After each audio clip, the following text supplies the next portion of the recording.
Catching the morning sun on the side of a volcano.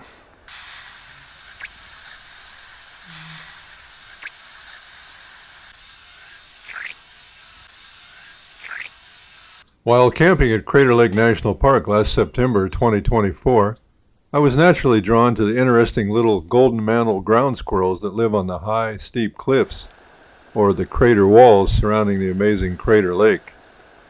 Looking over his domain of the vast Crater Lake.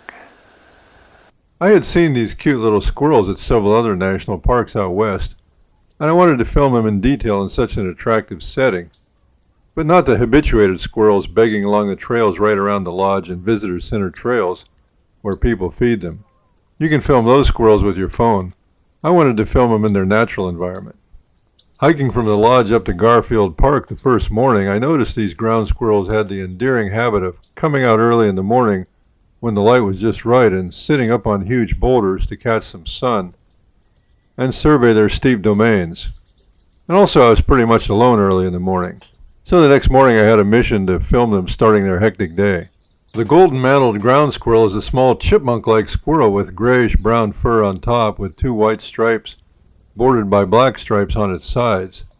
It has a lighter underside, and the tail is brown to black with buff edges and a yellowish to reddish underside, and it has pale rings around its eyes. The mantle across their shoulders is reddish, with males having a deeper reddish tinge. This species is distinguished from smaller ground squirrels by a black bordered white stripe down each side of the back. They are easily confused for chipmunks, which have stripes on their face, and most every visitor calls them chipmunks, which they certainly resemble because they're so small, and they also have cheek pouches like a chipmunk they use to carry food. The golden mantled ground squirrels can be almost twice as big as chipmunks. Here are some least chipmunks I filmed out west with the typical lines on their faces, and a little narrower, pointy faces for comparison.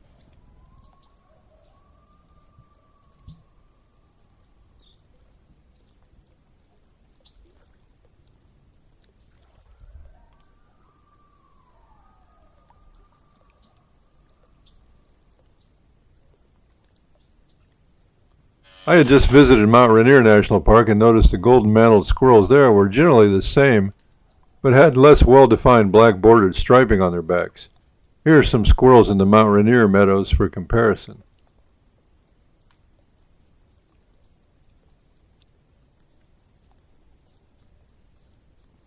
The golden mantled ground squirrel can be found from southeastern British Columbia in Canada, south to New Mexico and southern California, in coniferous and mixed coniferous hardwood forests.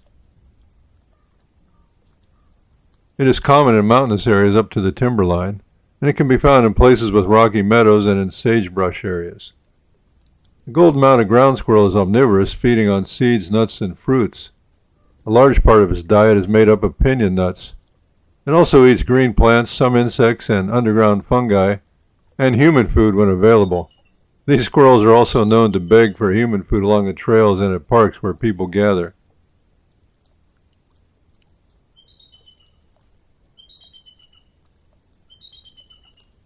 They cache food near their burrows, especially during late summer and fall. In the fall, the golden-mounted ground squirrels put on a layer of fat and hibernate from October to May. It has cheek pouches like a chipmunk that it uses to carry food. It takes food to its den and stores it to eat in the spring when it wakes up. It makes its den near or under a tree or log.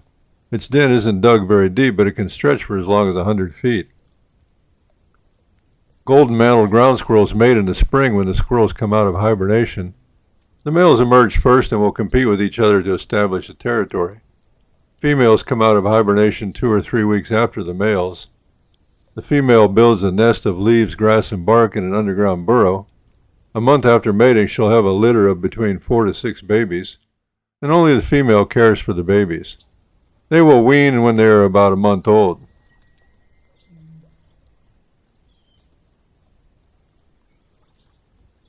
The golden mantled ground squirrel cleans itself by rolling in the dirt and combing its fur with its teeth and claws. Most adults are independent, rarely cooperating and usually competing for resources. They may assemble at sites with abundant food, but develop a group hierarchy. They become vocal when threatened, making squeaking noises or growling.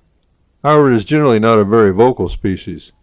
I was fortunate to capture one making the alarm call, presumably alarming on me for interfering with its morning ritual. Their high-pitched alarm squeaks are kind of cute.